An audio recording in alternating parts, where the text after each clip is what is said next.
3 그리고 4주의 일진사주 명리학 제655강 시작하겠습니다. 오늘은 양력으로 2020년 8월 22일이고요. 음력으로는 2020년 7월 4일입니다. 오늘 명식은 경자년 갑신월 정유일이 되겠고요. 일진은 정유가 되겠습니다.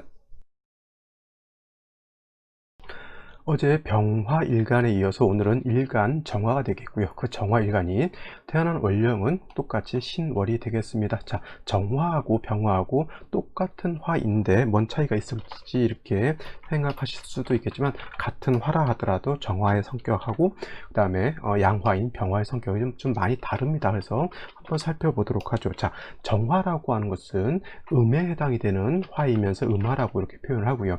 병화라고 하는 것은 양에 해당되는 화라고 해서 양화라고 합니다. 똑같은 불인데도 병화하고 정화로, 즉 양화하고 음화로 이렇게 나눈다라고 하는 것은 뜻은 뭐냐면 서로 성향 자체가 좀 다르기 때문에 그렇게 구분을 하는 겁니다. 하나만 있었을 때는 그냥 화라고 부르지만은 두 개가 있을 때는 벌써 음양으로 이렇게 구분할 수가 있다는 얘기죠. 사람도 한 사람만 있었을 때는 그냥 사람이 되지만은 둘 있었을 때는 남녀로도 구분할 수가 있겠고, 똑같은 남자가 둘이 있다 하더라도 어떻게 돼요? 키가 큰 남자, 키가 작은 남자, 내지는 힘이 센 남자, 힘이 약한 남자, 이렇게 구분할 수가 있는 거죠. 그래서 화라고 하는 것도 그냥 화 하나만 있었을 때는 그냥 뭐 음양으로 구분할 수가 없겠지만 두 개가 있는 상태에서는 음양으로 구분할 수가 있다. 그래서 하나는 양의 성질을 갖는 것이고요, 다른 하나는 음의 성질을 갖는다라고 볼 수가 있어요. 제가 얼마 전에 UFC에서 미오치치하고 다니엘 코미어가 둘이서 이제 붙는 이제 경기를 했었죠. 미오치치도 굉장히 상남자죠. 키도 크고 전직 직업이 소방관이었다라고 해요. 근데 그 사람도 UFC에서 헤비급 챔피언을 좀 하고 있고요. 그다음에 다니엘 코미어도 키는 미오치치보다는 조금 작지만은 어떻게 됩니까? UFC 헤비급에서 챔피언을 역임했던 그런 선수입니다. 그래서 다니엘 코미오라는 한 사람이 있으면 그냥 격투기 헤비급 챔피언, 그 다음에 미오치치라고 하는 사람 한 사람만 있다라고 하면 그냥 헤비급 UFC 챔피언 이렇게 보지만은 둘이 있잖아요. 미오치치라고 하는 선수하고 코미어라고 하는 선수가 있을 때는 어떤 사람이 더 강하냐를 구분을 짓게 되잖아요. 그래서 이긴 사람은 선수 우승해서 챔피언이 되는 거고, 진 사람은 2위가 되는 거죠. 그래서 이긴 사람은 양이 되는 거고, 진 사람은 또 음이 된다라고 이렇게 구분하셔서 코미어보다는 예를 들어서 미오치치가 더 세다, 내지는 미오치치보다는 코미어가 더 세다, 이렇게 볼 수가 있죠. 3차전 했을 겁니다. 그래서 1차전 때는 코미어 선수가 이겼고요, 2차전 때는 미오치치가 이겼고, 지금 3차전에서는 전원일치 판정승으로 미오치치 선수가 이긴 걸로 이렇게 나오셔서 두 개가 있을 때는 이렇게 서로 상대되는 개념으로서 음과 양으로 나눠질 수 있다라고 하는 것, 이렇게 설명을 한번 드려봤고요. 자, 병화라고 하는 것은 양화예요. 양이라고 하는 것은 강하고 또 보다 진취적이고 맹렬한 것을 뜻하죠. 그래서 미오치치 선수가 이겼다라고 하는 건 뭐예요? 코미어 선수도 잘하는 그런 선수이지만 그 코미어 선수보다 더 강하고 파워 있고 경기를 운영하는 어떤 스킬이라든가 이런 것들이 더 좋으니까 승리를 했겠죠. 그러니까 따지고 보면은 미오치치는 양이 되는 것이고요, 그 다음에 코미어는 그때 당시 이제 음이 되는 것이고, 또 4차전 5차전도 할 수도 있다라고는 볼 수 있겠지만 또 그때는 또 음량이 또 달라질 수는 있겠죠. 그죠? 자, 그래서 이 병화라고 하는 것은 양화가 되는 것이고요. 그래서 양화인 병화 같은 경우는 태양지화로 이렇게 구분한다고 하면서 태양 같은 경우는 빛이 굉장히 강하고요, 열도 굉장히 뜨겁습니다. 태양이라고 하는 별이라고 하니까 좀 그런가요? 태양이 지구로부터 엄청나게 멀리 떨어져 있는데 그 멀리서 발산하는 빛과 그 멀리서 발산하는 열이 지구까지 도달해 가지고 지구를 이렇게 따뜻하게 만들어 주고 있죠. 만약에 태양이 없었다라고 하면 모든 동식물, 사람 모두가 살 수 없는 아마 험한 죽음의 별이 됐을 수도 있을 거예요. 근데 지구라고 하는 별은 어떻게 됩니까? 태양의 빛도 충분히 받고 있고, 그 빛으로서 음적인 것, 태양 자체가 없더라고 하면 굉장히 모든 만물이 얼게 되잖아요. 그래서 그 태양이 있음으로 인해서 빛과 열을 얻음으로 인해서 밤과 낮이 생겨나게 되고, 또 그 다음에 겨울과 여름이 생겨나게 됨으로 인해서 기후 자체가 동물, 식물, 사람이 살 수 있는 그런 좋은 여건을 만들었다라고 이렇게 볼 수가 있는 것이죠. 그래서 이 병화라고 하는 것은 어저께도 말씀드렸지만, 그래서 이 병화라고 하는 것을 양중에서 지존, 양중의 대장이라고 이렇게 표현합니다. 자, 근데 오늘 공부하게 되는 음화인 정화라고 하는 것은,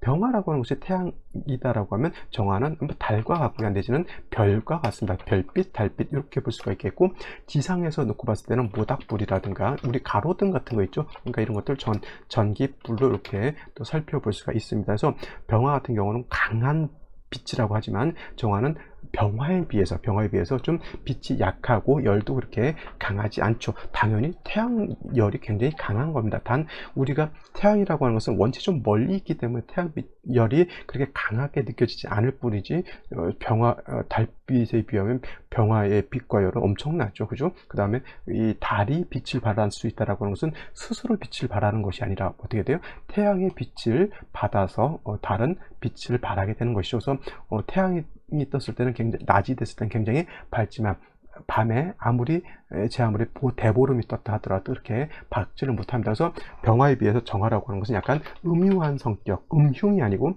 음유하다라고 하는 것은 약간 부드럽고 밝다 하더라도 약간 은은하다라고 하는 겁니다. 여러분들 데이트를 할 때는 태양빛 뜨거운 데서 하는 게 좋아요? 아니면 달빛 밑에서 은근하게 이렇게 낭만적으로 하는 게 좋아요? 그쵸, 당연히 물론 이제 사람에 따라서 벌건 대낮에 뜨거운 햇빛 받으면서 이제 서로 이제 이제 애정 표현 하는 사람들이 많지만은, 사랑은 좀 은밀한 게, 그죠? 달빛 아래서 운치 있게 낭만 있게 이렇게 하는 것도 나쁘지 않습니다. 그래서 성향 자체가 병화라고 하는 것도 있대요. 강하고 공격적이고 약간 저돌적이고 이렇게 좀 쿨한 그런 성격이다라고 하면, 정화는 부드럽고 온유하고 조금 이렇게 온정 있게 좀 이렇게 감싸준다 그럴까요? 그러한 성향을 가지고 있는 것이 또 정화일간의 습성이기도 합니다. 단 정화도 마찬가지고 병화도 마찬가지고 공통점은 뭐냐면, 이 병화도 똑같이 불이죠. 빛이란 말이죠. 빛이라고 하는 것은 어떻게 돼? 성향 자체가 직선적인 그런 성향을 가지고 해서,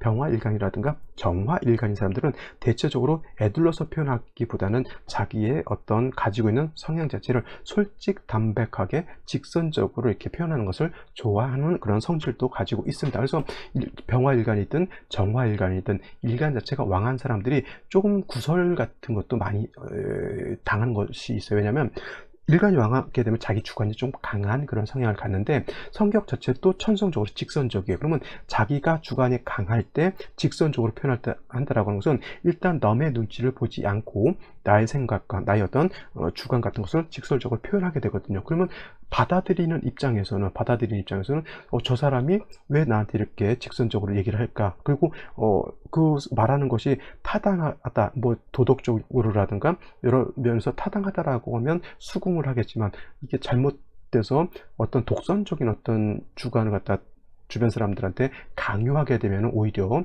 그런 구설 같은 거라든가 아니면 사람들로부터 왕따도 당할 수 있는 그러한 일간들이 바로 또 병화 정화 일간 인 사람들이 그럴 수가 있어요. 그래서 병화일간이든 정화일간이든 일간이 왕한 사람들은, 특히 병정일간들은 뭘 조심해야 되냐면, 말 조심을 해야 되고 행동 조심을 해야 돼요. 본의 아니게 자기는 그냥 편하게 말하고 편하게 행동한다라고 이렇게 생각할 수는 있겠지만, 받아들이는 입장에서는 그게 아니라 저 사람 너무 독선적이네, 아니면 너무 이기적이네, 왜 저 사람은 자기밖에 생각을 못할까, 이렇게 생각할 수도 있다라고 하는 겁니다. 그래서 이런 사람들 항상 자기가 말하기 전에 한 번 더 생각하고요, 말하고 나서도 내가 혹시 잘못된 말을 하지 않았다라고 하는 자기 성찰이라든가 자기 반성 같은 것들도 좀 있어야 되는 일간들이 바로 병정화 일간들이고, 조금은 뭐 병화일간이 더 그런 성향이 더 강할 것이다라고 생각되지만, 정화일간도 일간이 왕했을 때는 성향이 만만치 않게 강하다라고 하는 것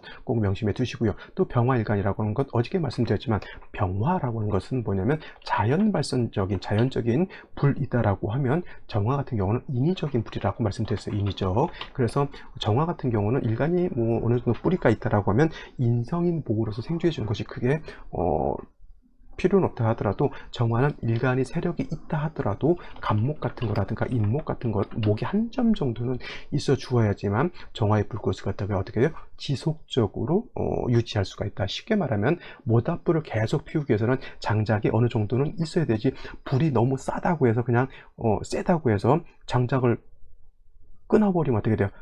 처음에 막 타다가 장작 떨어지면 금방 불은 사그러드는 거하고 똑같아요. 전기불을 켜려면 계속 전기가 들어가야 되는 것도 마찬가지고요. 그 다음에 촛불 같은 경우도 파라핀이라고 하는 연료가 계속 있어줘야지만 저 촛불이 계속 유지될 수가 있겠죠. 티라이트라고 해서 잠깐 켜는 불 같은 경우는 어떻게 돼요? 연료가 작으니까 빛과 열을 갖다가 발산하는 것이 시간이 짧죠. 근데 뭐 그 절에서 쓰는 큰 초 같은 경우는 뭐 하루 종일 2, 3일도 막 켜놓을 수도 있는 그런 초들이 있죠. 그래서 정화 같은 경우는 자신의 빛도 중요하지만 나의 빛을 생주해 줄 수 있는 이런 인성 같은 것이 있어 주는 것이 절대적으로 필요하다라고 이렇게 볼 수가 있는데, 한 가지 문제는 뭐냐면 인성인 목이 너무 많게 되면 혹여나 목다화식이 될 수 있다라고 하는 단점이 있죠. 목다화식이라고 하는 것은 목이 너무 많게 되면 불이 꺼진다라고 하는 뜻이고요. 비슷한 말로는 목다화색이라고도 이렇게 표현해요. 목이 너무 많으면 불이 어떻게 돼요? 막힌다, 불빛을 가린다라고 하는 그런 뜻으로 보입니다. 그래서 정화 같은 경우는 목이 필요하긴 하지만 너무 많은 필요 이상의 목은 뭐가 된다? 과유불급이 되죠. 유불급이 돼서 오히려 좋지 않기 때문에 이런 경우에는 경금이 있어서 목을 갖다가 어떻게 돼요? 요거는 탐재파인이 아니라 용재파인이라고 해서 재성인 경금을 가지고 목을 갖다가 적절하게 통제를 시켜 주어야지만 정화가 목이 많아서 불이 꺼지는 그러한 현상은 나타나지 않는다, 이렇게 보시면 되겠습니다. 그래서 정화라고 하는 것은 사시사철 뭐가 필요하다? 간목이라고 하는 것이 필요하죠. 일간의 왕에도 한두 점 정도 4월, 5월에 태어났어도 간목은 한 점 정도 있는 것은 좋겠고요. 그 다음에 목이 너무 많게 되면 경금이라고 하는 것으로서 작벌해서 정화를 갖다가 인정해준다, 그래서 벽값 인정한다라고 하는 용어를 이렇게 쓰게 됩니다. 그래서 용어 자체가 처음 들으시는 분들은 좀 어색하고 좀 난해할 수는 있겠지만은 여러분들 명리를 그냥 뭐 재미삼아 잠깐 배울 것 같으면 그냥 다른 데서 강의하는 뭐 재미있게 강의하는 그냥 그 정도 강의를 들으셔도 상관없겠지만은 좀 깊이 있게 내 사주도 좀 보고 내 자식 사주도 보고 내 사랑하는 지인들 사주도 이렇게 좀 면밀하게 한번 고찰해 볼 어떤 요량으로서 생각으로서 명리를 공부하시는 어떤 목적을 가지고 계신 분들은 조금 어렵다 하더라도 이런 용어 같은 것들은 좀 익혀 두시는 것이 좋고요. 제 강의가 가끔 어렵다라고 하시는 분들이 있는데 어려우면 안 들으셔도 저는 상관이 없지만은 중요한 것은 말씀드렸던 것처럼 어느 정도까지 내가 사주를 좀 봐야 되겠다라고 하신 분들은 제 강의가 어렵지 않게 들리셔야지만 그래도 어느 정도 내 수준이 올라 있는 겁니다. 제 강의가 마냥 어렵지만은 않을 거거든요. 계속 듣다 보면 어느 정도 이해도 되고 좀 이제 체화되다 보면은 이제 이렇구나라고 하는 어떤 터득이라든가 체감 같은 것이 느껴지게 된다고 하면 제 강의가 어느 정도는 이제 쉬워지는 그런 때가 올 거예요. 그러면 그때까지는 좀 참고 인내하면서 좀 꾸준하게 계속 공부를 해주시는 것이 좋아요. 제 강의가 그렇게 제가 이렇게 강의를 하지만은 쉬운 강의는 아닙니다. 좀 중급 정도, 어떤 분들은 뭐 약간 중급도 넘어간다라고 하시는 분들도 있는데 뭐 그냥 그렇게까지 아니고 중급 정도는 되는 거니까 제 강의가 어렵다라고 하는 것은 여러분들이 명리 중급이 아직 안 됐다라고 이렇게 생각하시는 것이 좀 더 여러분들 공부할 수 있는 그 학습 의욕을 좀 고취하는데 좀 더 도움이 되지 않을까 이렇게 생각을 하게 됩니다. 또 사설이 좀 길어졌죠. 자, 정화라고 하는 것은 이 정도 정리를 해 두시고요. 정화일간이 태어난 월령 신월이 되겠습니다. 신월이라고 하는 계절은 뭐예요? 가을이고요. 가을, 이걸 갖다가 맹추라고도 하고요. 그 다음에 초추라고도 이렇게 표현한다. 맹추, 초추는 뭐예요? 가을 중에서도 초가을이라고 하는 그러한 계절이죠. 가을은 뭐예요? 여름은 굉장히 뜨겁습니다. 살을 탈 정도로 굉장히 뜨겁습니다. 제가 요즘 한 4시 정도 이때 밖에 나가서 이제 운동을 하는데 이때가 아마 낮 12시, 1시보다는 오히려 그 한 3, 4시가 햇볕이 더 따가운가 봐요. 그래서 1시간 정도 나가서 이제 운동을 하고 들어오는데 얼굴도 팔도 이렇게 좀 벌써부터 시커매져 가지고 요즘 볼품이 많이 사나워져 있습니다. 그래서 얼굴을 좀 이렇게 영상에 좀 내비칠까 좀 생각도 하고 있는데 요즘 얼굴이 까매가지고 그러지 못하고 있습니다. 이제 조금 기운이 좀 떨어지게 되면 이제 영상 안에 제 얼굴도 한 번씩 이제 내비치도록 한번 해보도록 하죠. 그래서 일단 계절적인 것은 뭐예요? 4, 5, 미월 여름 같은 경우는 너무 뜨겁습니다. 반대로 해자, 추월 같은 경우에는 너무 차갑죠. 물을 얼리고 살이 에일 듯한 그러한 기후 조건을 가지고 있는 것이고요. 인묘진월은 봄이에요. 따뜻한 봄날이라고 하고요. 신유술월은 어때요? 서늘해요. 서늘. 기운 봄은 하루가 지날수록 기온이 상승하는 개념이지만 가을은 하루가 지날수록 기온이 하강하는 개념이죠. 그래서 시간의 흐름으로 따져서 볼 때는 봄은 점점 여름으로 가는 거고 가을은 점점 뭐예요?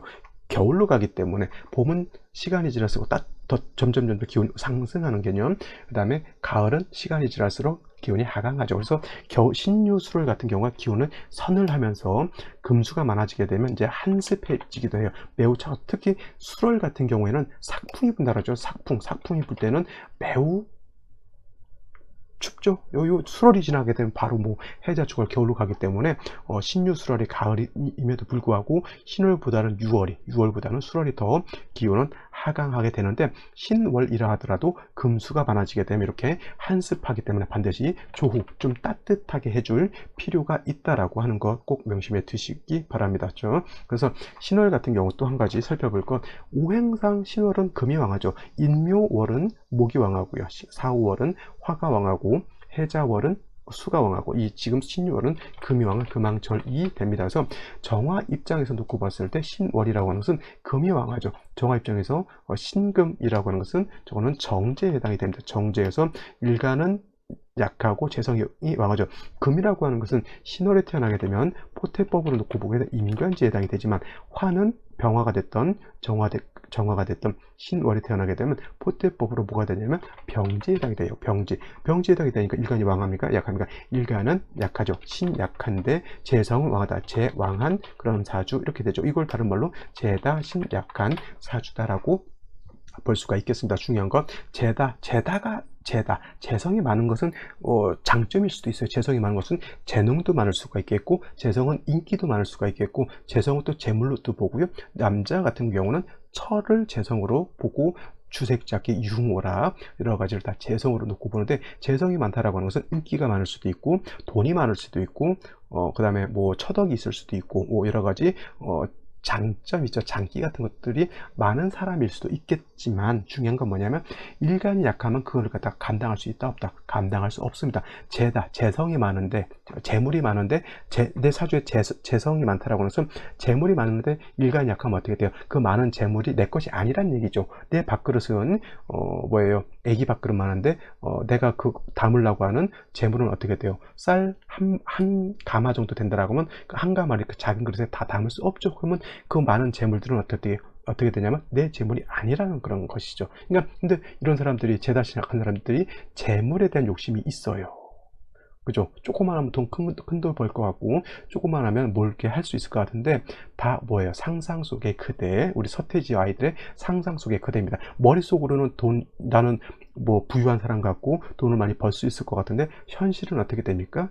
그렇지 못하죠. 현태라고 하죠. 현실을 빨리 깨달아야 되는데 재다신약인 사람들은 행동은 진짜 막 1억 뭐 1만장자 억만장자 같이 행동을 하는데 실질적으로는 뭐예요? 돈이 없는 사람들이죠. 그래서 이런 사람들은 중요한 게 뭐냐면 신약하다라고 하는 것이 문제이기 때문에 신약한 일간 자체를 생조해 주는 것이 필요해요. 생조해 주는 거는 인성으로서 생조하는 거고 비견급제로서도 일간을 방조해 줄 수 있죠. 생조와 방조의 차이죠. 생조는 인성으로서 해주는 것이고요. 목으로서.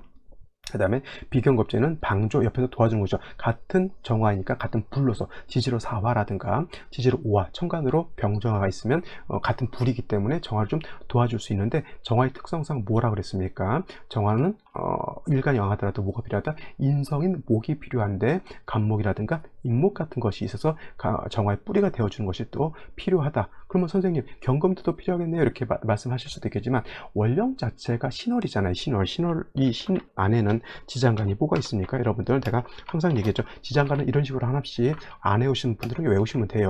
무토, 임수, 그 다음에 뭡니까? 경금이 이렇게 들어있기 때문에 원령 자체에 경금이 왕한 경금이 있기 때문에 다시 경금이 뭐 투출하거나 그럴 필요는 없지만은 목은 반드시 있어야 주는 것이 필요하다라고 볼 수가 있겠습니다. 그래서 정화가 신월이 태어났을 때 정리를 하자면 가장 먼저 인성인 간목이라든가 인목 같은 것이 있어서 정화를 생조해 주고요. 그 다음에 신월 같은 경우 아까 말씀드렸죠. 금수가 다시 많아지게 되면 사주 자체가 서늘해지고 한습해지기 때문에 겁재인 병화가 있어서 조후해 준다라고 하면 사주 국세가 원활한 사주 국세가 될 수 있다라고 말씀드릴 수가 있겠습니다. 선생님, 병화로서 조후하는데요. 일간 자체가 정화인데 그냥 일간이 조후할 수도 있지 않을까요? 이렇게 낭낭한 목소리에 질문해 주시는 분들이 가끔 있는데 제가 누차에 걸쳐서 말씀드리죠. 일간은 뭐다? 일간은 심판과 같다라고 말씀드렸습니다. 일간은 심판과 같다. 이거 꼭 명심해 두시기 바래요. 일간은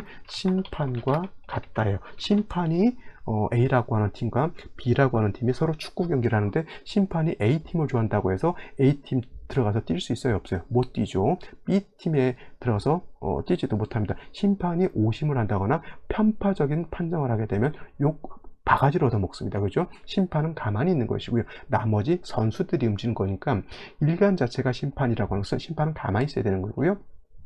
나머지 7글자가 움직이는 겁니다. 그래서 일간 자체가 조우하는 것이 아니고 만약에 조우가 필요하다라고 하면 병화는 별도로 있는 것이 필요하다라고 하는 거 꼭 명심해 두시고 요거는 별표 10개 해놓고 반드시 머릿속에 기억해 두시기 바랍니다. 아시겠죠? 자, 여기까지 설명을 드리고요. 오늘 명식과 생시 알아보도록 하겠습니다. 오늘의 명식을 다시 한번 살펴보도록 하겠습니다. 일간은 정화라고 하는 것이고 정화는 어떤 화?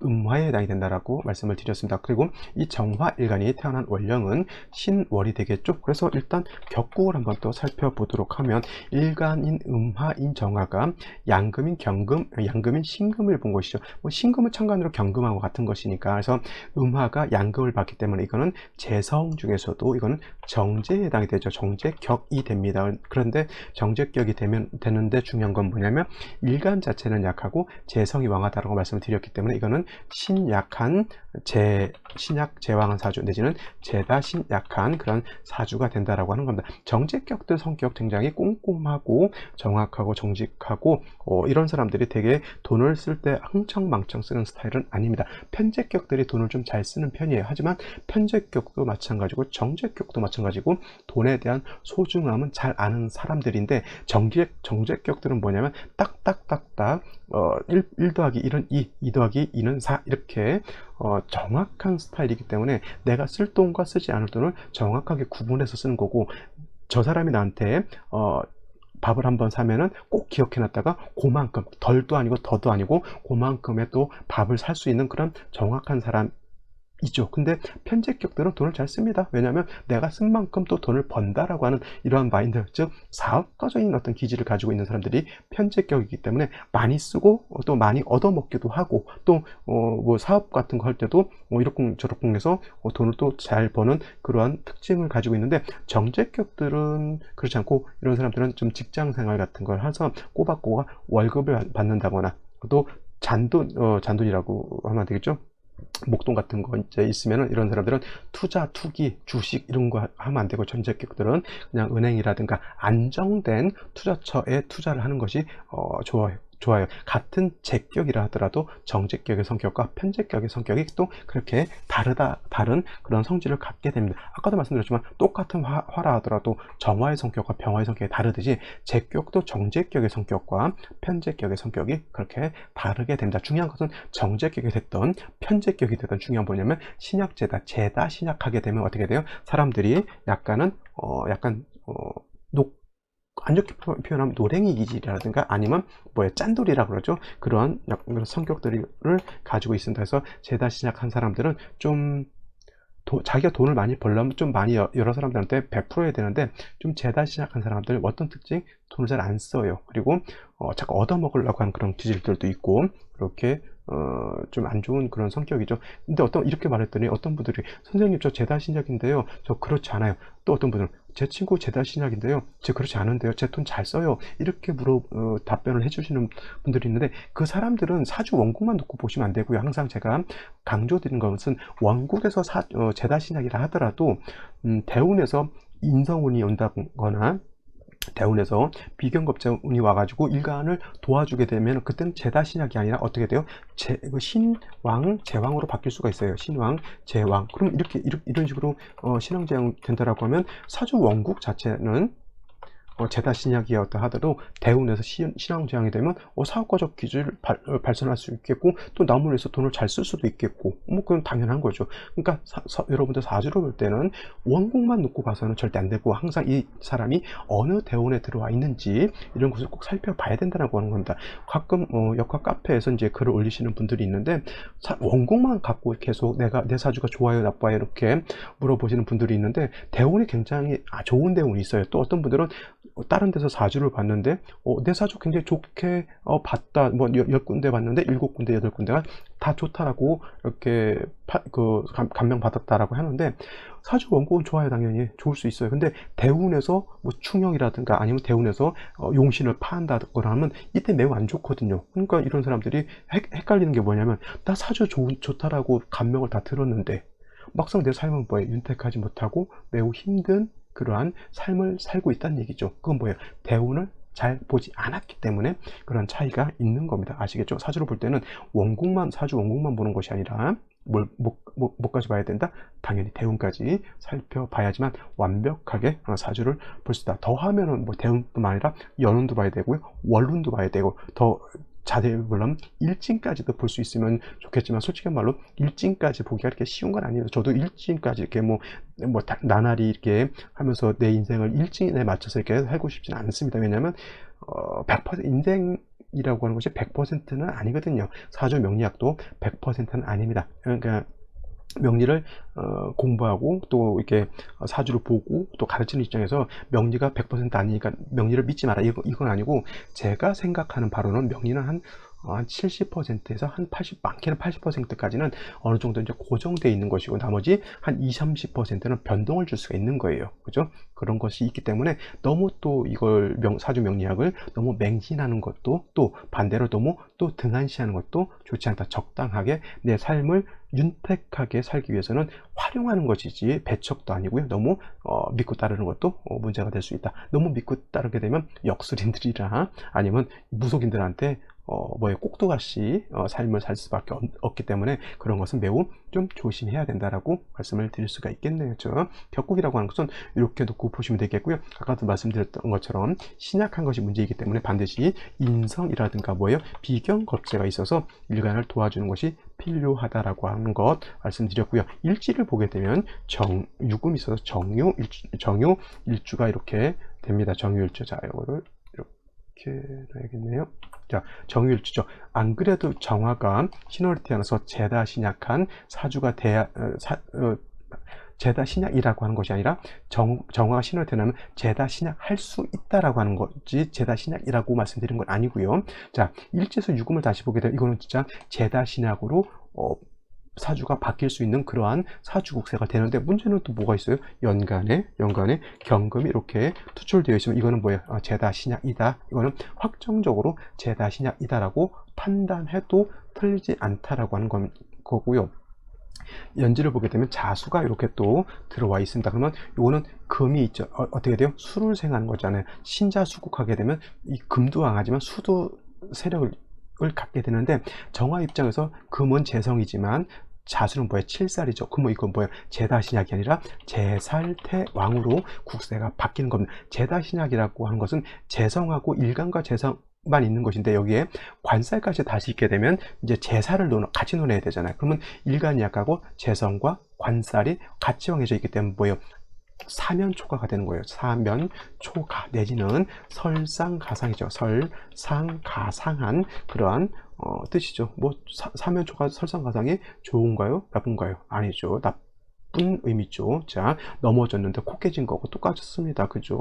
그리고 국 없고 누가 그러죠? 국 엎었는데 살린다 이런 느낌이죠. 그래서 이런 경우에는 가장 중요한 건 뭐냐면 약한 일간을 빨리 생조해 줄 수 있는 인성이라든가 일간을 도와줄 수 있는 비균겁재가 있느냐 없느냐를 빨리 살펴보는 것이 중요하죠. 근데 월간에 간목이라고 하는 것이 있습니다. 근데 이 간목이 뭐예요? 지지로 3주까지만 놓고 봤을 때 뿌리가 있을까요? 없을까요? 없습니다. 어떤 분들 간목이 자의 뿌리를 두지 않나요? 이렇게 물어보시는 분들이 가끔 있는데 자는 간목을 생조할 뿐이지 간목이 자에 통근할 수는 없다. 통근의 개념하고 상생의 개념은 어떻다? 완전히 다르다라고 하는 겁니다. 만약에 해수가 있었다라고 하면 이 해수 안에는 물론 해중에 있는 임수가 간목을 생조해 줄 수 있고 간목에 해중에 있는 간목에 통근할 수 있지만은 자수는 순수한 임수 개수밖에 없기 때문에 통근은 안 되고 생조는 해줄 수 있는데 결국은 뭐냐면 사주가 평고하죠. 제살 쪽으로 너무 평고해져 있기 때문에 정화는 뭐예요? 제살이 왕에서 잘못하면 꺼질 위기에 있는 거고요. 간목은 연간에 있는 경금에 의해서 파급되어 있기 때문에 나 살기도 바쁜데 내 자식을 생주해주기 어렵죠. 이런 경우가 뭐예요? 인성이 있는데 재성에 의해서 파급되어 있기 때문에 엄마가 나를 도와주려고 해도 도와주지 못하는 현상이죠. 재성이 왕하니까 아버지는 어떻게 돼요? 성격이 거시기 할 수도 있겠죠. 제일 중요한 건 생시에서 뭘 봐야 된다? 인성이라든가 비경겁지를 봐서 나를 도와주거나 생주해주지 않는다라고 하면 이 정화는 뭐예요? 진짜 어려운 사주가 될 수밖에 없다. 이렇게 조심스럽게 말씀드릴게요. 내가 단언적으로 얘기하면 이 강의를 듣는 또 어머니들은 가슴이 또 철렁철렁 또 내려앉습니다. 그죠? 그래서 내가 이 일진 강의 할 때는 너무도 이게 극단적인 표현은 하지 않아요. 왜냐하면 진짜 이때 아기 낳는 분들이 어머니들 심정을 생각해야죠. 제가 한번 예전에 아무 생각 없이 이날 태어나면 아들은 절대 태어나면 안 된다 이렇게 한마디 했는데 바로 댓글 달아주셨습니다. 이날 아들 낳는데 뭐 이딴 식의 동영상을 만드냐고 생각해 봤더니 그 영상을 봤을 때 얼마나 그 어머니께서는 마음이 아프셨겠냐고요. 그죠? 그래서 일진 강의 때는 제가 심한 얘기 좀 극단적인 표현을 하지 않는데 예를 들어서 사주 분석 특강이라든가 아니면 이제 실전 사주 이런 거 할 때는 조금 그때는 그 사례에 해당되는 것들은 조금 제가 강하게 약간 극단적으로 이렇게 말씀드릴 수도 있으니까 이 일진 강의는 뭐예요? 이론을 배운다라고 생각하시고 강의를 들으시고요. 실전 사주는 요즘 제가 잘 안 하고 있는데 실전 사주 분석이라든가 내지는 사주 분석 특강은 요거는 어떤 사례를 갖고 제가 설명드리는 거니까 이건 구체적 사례를 어떻게 보느냐 이런 거를 실질적으로 감명하는 거기 때문에 그럴 때 한번 꼭 면밀하게 한번 강의를 들어보시는 것도 필요하다라고 생각을 하게 되죠. 자, 여기까지 설명을 드리고요. 오늘의 생시 살펴보도록 하겠습니다. 자, 생시를 한번 살펴보도록 하죠. 자, 정화일간이 이렇게 되면은 뿌리도 없고요. 생조도 받기가 어렵죠. 굉장히 난처한 입장, 즉 이걸 갖다 뭐라고 하냐면 고립무원이라고 이렇게 해요. 어디에 고립되어 있는데 누군가 나를 도와주지 않는 것 같아요. 극지에 처해져 있는데 예를 들면 뭐 이렇게 설명을 해도 되나요?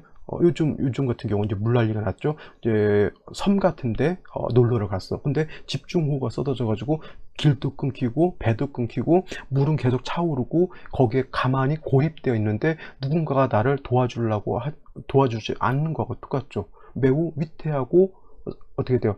위험하죠. 이 사람 이 사주 성격이 그렇게 되어 있는 거예요. 그럼 이 사주 성격이 어떻게 될까요? 겁 많고, 그죠? 두려움도 많고, 이런 사람이 진취적으로 자기 삶을 주도적으로 살 수 있을까요? 없을까요? 주변에 자꾸 주변 환경에 내가 자꾸 끄달림을 갖는 그런 사주가 될 수밖에 없겠죠. 재성이 왕하고 일간이 약하니까 재물에 대한 욕심이 있어서 돈을 벌려고 열심히 하죠. 근데 노력한 만큼의 대가가 있을까요? 없을까요? 그렇지 못할 것 같아요. 그죠? 그죠? 그러니까 이런 경우에는 생시에서라도 이 정화일간을 도와줄 수 있는 글자가 와야 되는데 그거를 보게 되면 어떻게 돼요? 이민시, 계묘시, 밥진시, 을사, 병우, 정미 여기까지만 보면 되겠네요. 그죠? 나머지 경자, 신축시, 경금, 자수 다 도움이 안 되죠. 오히려 경자시 되게 되면 이건 좀 종제격 내지는 종살격으로 갈 수도 있는 사주인데 어차피 간목이 있기 때문에 이거는 종격이 된다 하더라도 격을 좀 파하는 것이고요. 신해시, 경술, 무신, 기우시 다 일간을 도와주는 글자가 아니기 때문에 좀 피하시는 것이 좋다라고 말씀을 드릴 수가 있겠습니다. 그러면 나머지 이 생시 중에서 몇 개만 한번 살펴보고 마치도록 하죠. 자, 인목을 보게 되면은 자, 인목은 정화가 여기는 통근할 수 있겠고요. 인중에 있는 간목으로서 정화를 생주해주고 인중에 있는 병으로서 조우도 할 수 있게 있고, 경금에서 파극을 당했지만 이 간목도 여기에 뿌리는 둘 수 있습니다. 하지만 이 간목은 경금에 의해서 파극되어 있기 때문에 용도는 크게 떨어지죠. 근데 임수가 투출하는 것은 이건 문제가 됩니다. 신월에 일간이 약하기 때문에 임수가 투출하게 되면 정화 입장에서 임수는 정관이다라고 하는 관점에서 놓고 봤을 때는 정관이 투출해가지고 나를 이렇게 내 옆에 있으니까 좋다 이렇게 보지 마시고요. 일간이 약할 때는 정관도 나의 불을 꺼트릴 수 있다 이렇게 생각을 하시는 것이 더 좋습니다. 그래서 임수가 투출하는 건 좋다 나쁘다 이렇게 보시면 되겠고요. 계묘시 같은 경우는 절대 저는 이런 생시는 권유드리지 않습니다. 혹시나 이날 계묘시를 택일 받으셨다면 큰일이죠. 묘유상충되다가 개수 투출됐으면 이건 그럴 수도 있어요. 이건 시운으로 단명할 수도 있습니다. 이런 건 조심하셔야 되고요. 그 다음에 갑진시 같은 경우도 간목에 투출하는 것은 나쁘지 않지만 이거 신자 수국에다가 진유합금 다 금수로만 이루어져 있기 때문에 월간에 있는 간목 경금에 의해서 파해고요. 시간에 있는 간목은 금에 의해서 파극당하진 않는다 하더라도 간목의 뿌리가 매우 약하죠. 어찌됐건 간에 이민시, 계묘시, 갑진시, 을사병호, 정미시 다 운을 얼로 가야 돼요. 목화운으로 가야지만 발전할 수 있다. 금수운으로 가면 좀 힘들겠죠. 그죠? 그 다음에 을사시 같은 경우도 잘 보세요. 이것도 사화를 봐서 좋을 것 같지만은 신자수국에다 사유회금하게 되면 사중에 있는 경금이 살아나기 때문에 사중에 있는 병화는 약화된다라고 볼 수가 있겠고, 그죠? 그 다음에 병호시 같은 경우 그나마 가장 무난한 생시 뭐예요?